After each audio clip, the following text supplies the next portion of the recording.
इतनी देर कहाँ हुई? अगम ऑफिस से लौटा तो नव्या ने रूखे लहजे में सीधे प्रश्न दागा। बताता हूँ, पहले सांस तो लेने दो, पानी पिलाओगी जरा? थका हुआ अगम संयत लहजे में बोला। सोफे पर बैठकर दम लिया ही था कि नव्या चौकीदार की मुद्रा में तैनात सी बोली, कहाँ हुई इतनी देर? अब अगम को भी झुंझलाहट आ गई। पानी मांगा था तुमसे, प्यास लगी है, कहीं भागा थोड़ी ही जा रहा हूँ, पानी पिला दो फिर बताता हूँ। नव्या झटके से उठी और पानी लाकर गिलास टेबल पर पटक दिया। अगम को गुस्सा तो बहुत आया, पर उसने खुद को संभाल लिया। वो कोई झगड़ा मोल लेकर अपने मन की शांति भंग नहीं करना चाहता था। इसीलिए उसने फाइल की ढूंढाई का पूरा किस्सा ज्यों का त्यों सुना दिया। नव्या उठी, अगम के सब ऑर्डिनेट अविनाश को फोन लगाया और बिना किसी भूमिका के पूछा, अगम ऑफिस से कितने बजे निकले थे? सही उत्तर पाकर उसके चेहरे पर तो शांति आ गई, मगर अगम भड़क उठा। हद हो गई नव्या, तुम्हारी शक करने की आदत मैं चुपचाप सहन कर लेता हूँ। इसका मतलब ये नहीं है कि मेरी कोई इज्जत ही नहीं है। इस तरह मेरे जवाब को क्रॉस चेक करने के लिए तुम ऑफिस में पूछताछ करोगी तो क्या सोचेंगे लोग? लोग क्या सोचते हैं इससे मुझे कोई फर्क नहीं पड़ता। मैं बस इतना जानती हूँ कि अपने प्यार को बांध कर रखना मेरी जिम्मेदारी है और मुझे ये निभानी आ गई है। कहती हुई वो किचन में चली गई। तुम्हें ना पड़ता हो पर मुझे तो फर्क पड़ता है। अब मैं तंग आ चुका हूँ नव्या ऐसे प्यार से। प्यार नाम का शब्द बेमानी होता जा रहा है मेरे लिए। अगम के ये भाव शब्दों में ढल ना सके, मन में घुटकर रह गए। डाइनिंग टेबल कई व्यंजनों से सजी हुई थी। नव्या बहुत उत्साह और प्रेम से अगम को खाना खिला रही थी, पर अब अगम का मूड ऑफ हो चुका था। आखिर वो अपनी कुर्सी से उठकर आई और बड़े प्यार से अगम के गाल पर अपना हाथ रखते हुए बोली, आई एम सॉरी, माफ कर दो मुझे और प्लीज मूड ठीक कर लो। देखो, मैंने तुम्हारी मनपसंद डिश कई चैनल ट्राई करने के बाद और काफी रिसर्च करके बड़ी मेहनत से बनाई है। खुश मन से एक बार टेस्ट तो कर देखो। अगम ने कौर मुंह में डाला तो पाया कि टेस्ट तो वास्तव में गजब का था। उसका मूड कुछ ठीक हो गया। रात में नव्या बेडरूम में आई तो हमेशा की तरह खूबसूरत सिंगार करके आई थी। कुछ देर के बाद वो सो गई, पर आज अगम की आंखों में नींद नहीं थी। नव्या का व्यवहार अब असहनीय होता जा रहा था उसके लिए। उसकी तमाम अच्छाइयों के और प्यार जताने के कई सही तरीकों के बावजूद भी उसकी पति को बांधकर रखने के लिए की गई बचकानी हरकतें अब अगम के बर्दाश्त से बाहर होती जा रही थी। वो मन ही मन विरक्त होता जा रहा था। उसने एक नजर बगल में सोती नव्या के मासूम चेहरे पर डाली। वही लंबी घनी काली रेशमी जुल्फे जिन्हें वो फिल्मी गानों और कविताओं के सच होने का सबूत बताया करता था। वही गोरे रंग पर दो बड़ी काली आंखें और उन पर घनी कजरारी पलकों का पहरा, चेहरे पर वही मासूमियत। पर आज ये रूप अगम को मुग्ध नहीं करता था। उसे नव्या का ये रूप पराया सा लगने लगा था। ये उसकी नव्या नहीं थी। वो सहज सरल अपनेपन से भरी शांत संवेदनशील छुई मुई सी नव्या कहाँ गई? कहाँ गई वो नव्या जिसका वो दीवाना था? क्या उसे उसकी वो नव्या अब कभी वापस नहीं मिलेगी? अगम का मन आज इतना अशांत था कि नींद आना तो दूर, वो पलके भी बंद नहीं कर पा रहा था।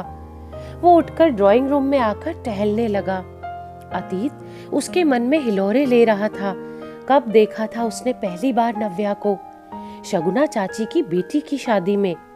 आसमानी रंग का सलवार कुर्ता, उस पर सितारे जड़ा जॉर्जेट का दुपट्टा, मैचिंग चूड़ियां, कानों में मैचिंग झुमके और पायल की रुनझुन। पहली नजर में ही दिल में उतर जाने वाला नव्या का सलोना सा रूप। शादी को अभी 4 दिन थे।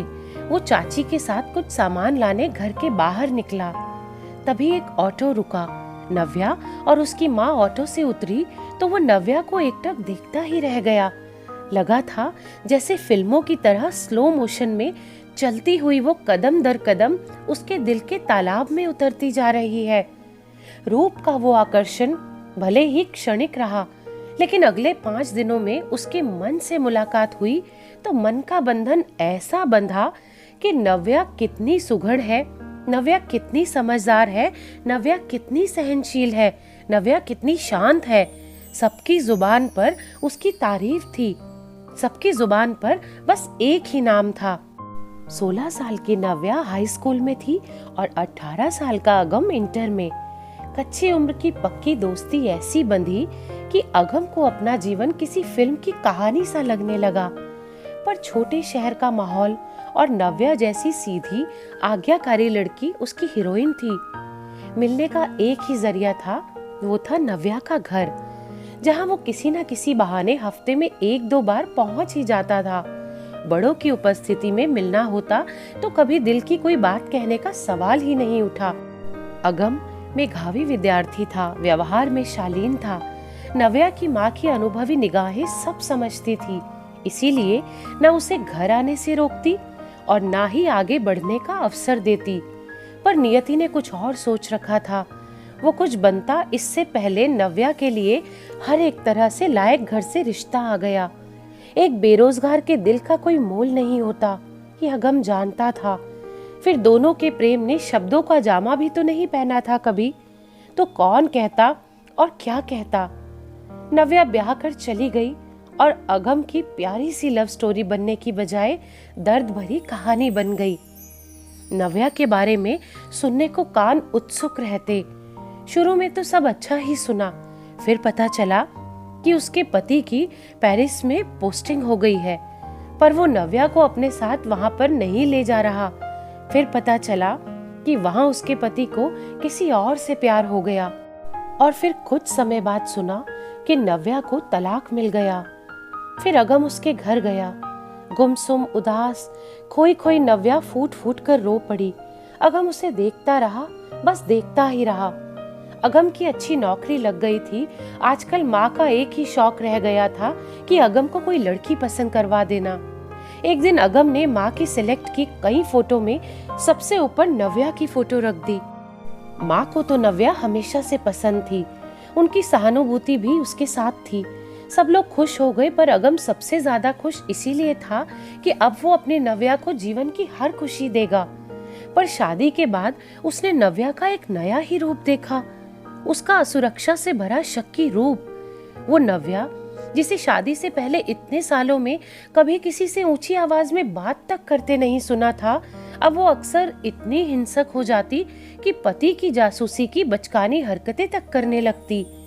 दूसरे दिन ऑफिस में अगम का मुंह उखड़ा हुआ था, नींद जो पूरी नहीं हुई थी। तभी अविनाश आए। सर, आपका सबऑर्डिनेट हूँ, पर आपसे उम्र में बहुत बड़ा हूँ, आपके पिता जैसा। आपसे एक बात कहूँ। अविनाश जी बड़ी शालीनता से बोले और उन्होंने अगम को कुछ अनुभवी बातें बताई। उनकी बातों में अगम को सार नजर आया। अगले दिन अगम के गले में बाहें डालते हुए नव्या मुस्कुराई। ये रिजॉर्ट सच में बहुत खूबसूरत है, पर आपको अचानक यहाँ वीकेंड बिताने की कैसे सूझी? तुम खुश हो? नव्या ने हाँ में सिर हिलाया। यहाँ आना एक जरूरत थी। दरअसल मैं तुमसे कुछ कहने आया हूँ।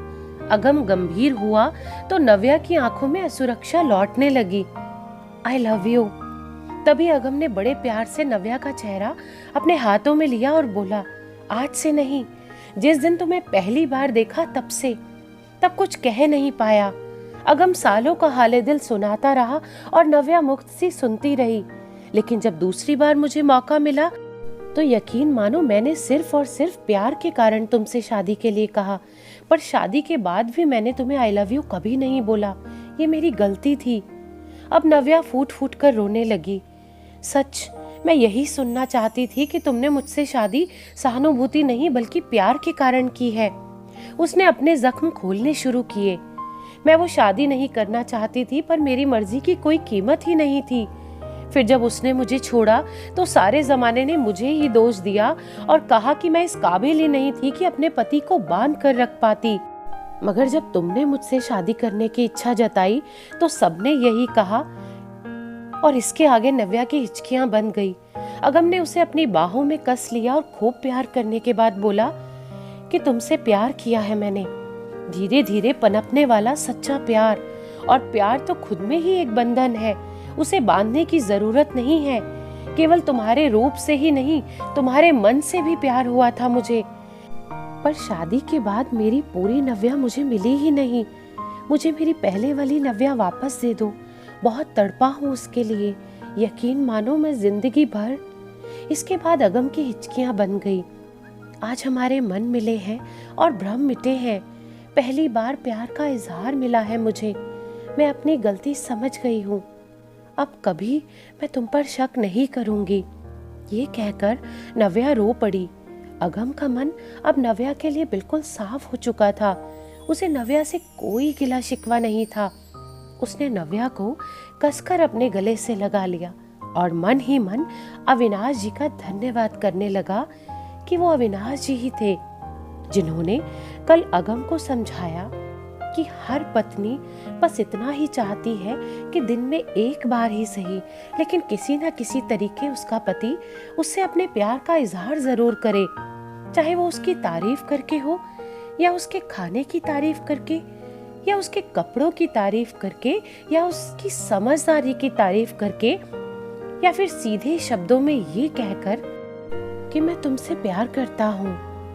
अविनाश जी ने ही अगम को सलाह दी थी कि वो नव्या को कहीं बाहर लेकर जाए और अपने दिल की बात नव्या से कहे कि वो किन किन चीजों से परेशान हो रहा है, उसे वक्त दे। और अविनाश जी की बात मानकर जब अगम ने नव्या से अपने प्यार का दोबारा से इजहार किया और उसे वक्त दिया, तो देखो नव्या के मन में अपने पति को बांध कर रखना कि वो कहीं किसी और के पास ना चला जाए और हर छोटी बात पर शक करना और अगम को नव्या के इसी व्यवहार से बहुत ज्यादा परेशान और चिड़चिड़ा हो जाना, दोनों चीजें जब एक दूसरे के सामने आई तो दोनों को एक दूसरे की परेशानी भी समझ में आई और सारे गिले शिकवे आंसुओं के साथ बहने में बिल्कुल भी वक्त नहीं लगा। तो दोस्तों, कोई भी रिश्ता खत्म करने से पहले या उसे खत्म करने की सोच से पहले एक बार पति और पत्नी दोनों को ये सोच लेना चाहिए कि कहीं हमारी तरफ से रिश्ते को निभाने में कोई कमी तो नहीं रह रही। क्या हम अपने पार्टनर को अपना पूरा वक्त ईमानदारी के साथ दे पा रहे हैं? क्या हम समय समय पर अपने प्यार को ताज़ा रखने के लिए क्या अपने पार्टनर से अपने प्यार का इजहार किसी न किसी रूप में करते रहते हैं? अगर नहीं तो आज से ही अपनी इन कमियों को दूर करने की कोशिश कीजिए। अपने पार्टनर को अपना वक्त दीजिए, अपने प्यार का इजहार कीजिए। उन्हें बताइए कि आपकी जिंदगी में उनकी कितनी अहमियत है। उन्हें सिर्फ वक्त देने भर से ही, भले ही वो थोड़ा सा ही क्यों ना हो, लेकिन सिर्फ उनका हो और प्यार का इजहार कर देने भर से ही आप महसूस कर पाएंगे कि आपकी जिंदगी में कितना बदलाव और कितनी खुशी अचानक से ही आ गई। तो इस कहानी के बारे में आपकी क्या राय है? कमेंट करके जरूर बताइएगा। और ऐसी ही दिल को छू लेने वाली और प्रेरणादायक कहानियां सुनने के लिए इस चैनल को सब्सक्राइब करें। धन्यवाद।